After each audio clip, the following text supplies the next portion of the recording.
के बाद आपका स्वागत है। हम शूटिंग पर चर्चा कर रहे हैं श्री टीएस ढिल्लों जी के साथ।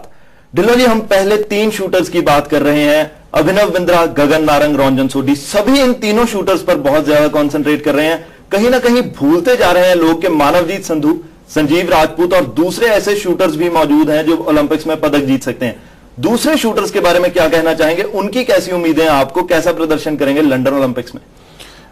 देखिए, जो मानवजीत संधू है, he been a world champion, is a great shooter, and I have been with him when we go with the team. He's very focused. When he is into a competition, totally in a different mode. And I am sure the way he is building up. You know, last Olympics he just missed out to he spoiled one round, and he was about I think he was 10th in that number, and 6 were in the final. The way he's shooting of late, the way his graph is going up. And I'm sure he is a very competitive shooter. He can. It will not be a surprise if he win a gold medal in the Olympics. Okay. And beyond that, if we go, you know, we are also feeling that there is a Vijay Kumar from Indian Army, because Vijay Kumar is again a rapid fire shooter. And rapid fire shooter, जो total 6 shooter final में जाते हैं, तो score 0 हो जाता है. तो anything can happen.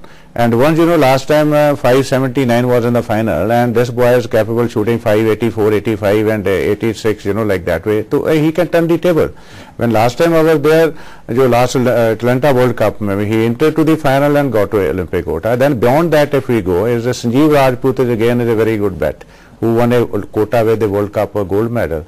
He is shooting 1172, 75 and 1170 plus in 3 position 50 meter is a good chance. And likewise, I know it's going to be very hard for the other events. You know, 50 meter prone is a very competitive, because the score go to 599, 598, 597. So maybe if they click, but the chances in prone position is very less. और हम main shooters पर बहुत ज्यादा बात कर रहे हैं, महिला शूटर्स की बात करते हैं। महिला सेक्शन में भी भारत के पास अच्छे शूटर्स हैं, अनुराग सिंह हैं, साथ ही अच्छे शूटर्स हिना सिद्धू जैसी मौजूद हैं। क्या लगता है बाकी की जो महिला शूटर्स हैं वो कैसा प्रदर्शन करके दिखाएंगी लंदन ओलंपिक्स में? महिला शूटर में if you ask me the most chances, जिसके सबसे ज्यादा चांस हैं, राही सरोहबत है। एंड छोटी सी लड़की है, she is very cool temperament, and you know, she is entirely into shooting sport. The way she won a quota in Atlanta last time, she really came back from Anisha Syed, and she won the quota. If she shoots 582 plus 84, I think she can win the final. Once she's in the final, her dueling part, second part is very good. She's very good at the final is concerned. If we talk about Anurag Singh, Anurag is very good at the precision is concerned. She's capable. She last time shot 389.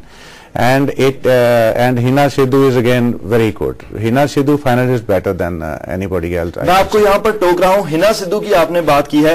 Hina Sidhu का थोड़ा नाम विवादों से जुड़ा रहा कि राज्यवर्धन सिंह राठौड़ की जगह पर हिना सिद्धू को सिलेक्ट किया गया है ओलंपिक्स के लिए। उस पूरे जो विवाद था उस पर आप हमें जानकारी दीजिए कि हिना सिद्धू को क्यों सिलेक्ट किया गया राज्यवर्धन सिंह राठौड़ की जगह पर?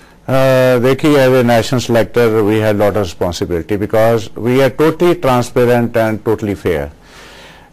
When the question came that who will go in place of Imran Khan, who won the quota, so even Gagan, Rathore was considered. Rathore, I know he's a very good shooter. He done proud to the country. Of late, he came very well. He started shooting 145, 148 out of 150. But unfortunately, one of the last score he shot 128. And when we analyzed the balance, that who's more consistent, we were feeling that who had more chance to be more consistent. And we found that Hina Sidhu was one of the most consistent, because she shot 384. And last Olympic, there were 4 shooters with the 384 in the final. And that's what we thought is, and I think if everything goes well, it will not be a surprise if she win a medal in the Olympics. और ढिल्लों जी, अगर overall shooting की बात की जाए, 2010 के चाहे Asian games देखें, चाहे पिछले कुछ वर्ल्ड कप देखें, चाहे कॉमनवेल्थ गेम्स देखें, दिल्ली में जो हुई थी, भारत का प्रदर्शन बहुत अच्छा रहा है। अगर आप ओलंपिक्स पर भी नजर डालें, 2004 में अगर भारत को सिल्वर मिला तो 2008 में स्वर्ण जीता भारत ने शूटिंग में।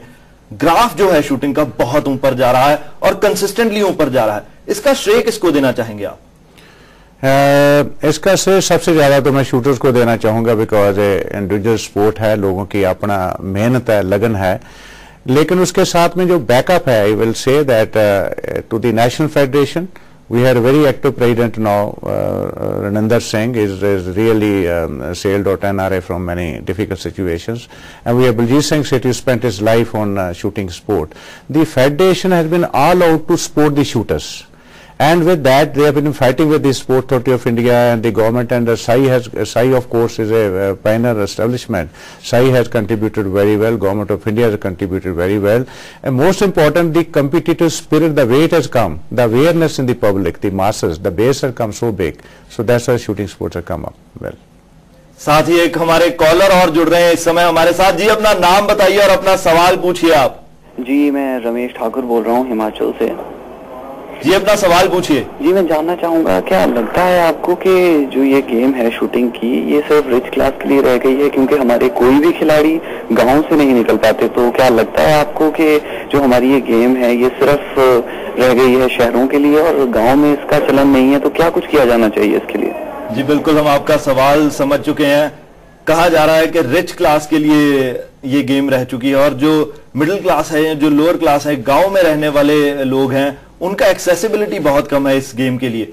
क्या कहना चाहेंगे इसके बारे में? हम आपको बताना चाहें ठाकुर जी कि जो विजय कुमार जिसकी हम बात कर रहे हैं वो आपका हिमाचल से ही है और एक गांव से ही है। एज ए कांस्टेबल उसने इंडियन आर्मी में प्रवेश किया और वहां से जाके देखिए आज उसने पता नहीं कितने पदक जीते हैं, कॉमनवेल्थ में भी, एशियन में भी, and one of the best bat we have rapid fire now.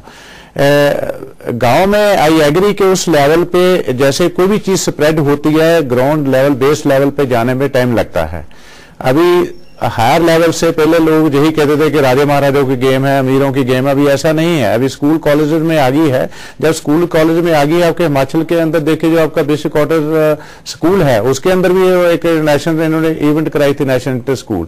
No it's coming down to that particular way. I think धीरे धीरे आप हौसला रखिए, उत्साह रखिए, ये आप तक भी पहुंचेगी, गाँव गाँव तक पहुंचेगी, देहात तक पहुंचेगी, और जब तक वहां तक नहीं पहुंचेगी तब तक I think we need to work more, इस पे और मेहनत करनी पड़ेगी। कहा जा सकता है कि अगर ये वहां तक पहुंच जाए जहां तक हमारे दर्शक चाहते हैं कि ये गेम पहुंचनी चाहिए, तो कहा जा सकता है कि मेडल प्रोस्पेक्ट्स और भी ज्यादा बढ़ जाएंगे शूटिंग में भारत के। डेफिनेटली मैं दर्शकों को एक और चीज बताना चाहूंगा कि मैं तो फुटबॉल भी खेला, इंटर स्टेट, इंटरवर्सिटी भी खेला है। आई rate every sport is very good, but I rate always shooting sport is one of the best sport, जो आपको डिसिप्लिन सिखाती है, जो आपको परफेक्शनिस्ट बनाती है, वो आपकी पर्सनैलिटी परसेप्शन को चेंज करती है, जिसके अंदर कोई एरर का स्कोप नहीं है। तो इसलिए तो स्पोर्ट और भी ज्यादा चाहिए जो हमारी जनरेशन में है, इसको और अडॉप्ट करना चाहिए ताकि उसके डे टू डे जो उनके जीवन में जीवन जो उनका है उसमें भी उसको बड़ी हेल्प मिलेगी। They will always. समय की कमी के कारण एक आखिरी सवाल आपसे पूछना चाहूंगा। अब लंदन ओलंपिक्स बहुत नजदीक आ चुके हैं, बहुत कम टाइम बचा है लंदन ओलंपिक्स में। कहा जा सकता है कि शूटिंग इस समय ऐसे खेल है जिससे सबसे ज्यादा उम्मीदें जुड़ी हैं पूरे भारत की।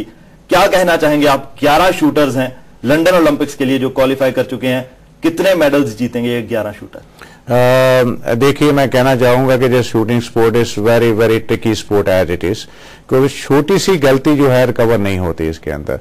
हमारे 11 शूटर में से I want name at least about 9 shooter हमारे ऐसे हैं जो आज की वर्ल्ड का जो लेवल है उस लेवल के मेडल विनिंग के लेवल के ऊपर हैं।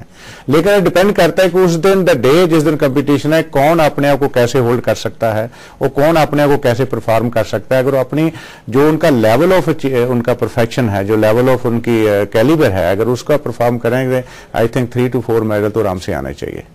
ढिल्लों जी, आप हमारे स्टूडियो में आए और हमसे बात की, इसके लिए आपका बहुत बहुत शुक्रिया। Thank you. तो ये थे श्री टीएस ढिल्लों, जिनका मानना है कि कम से कम 3 से 4 पदक भारतीय शूटर जरूर दिला सकते हैं लंदन ओलंपिक्स में। फिलहाल डे एंड नाइट स्पोर्ट्स में इतना ही, लेकिन देश दुनिया से जुड़ी बाकी खबरों के लिए आप देखते रहिए डे एंड नाइट न्यूज।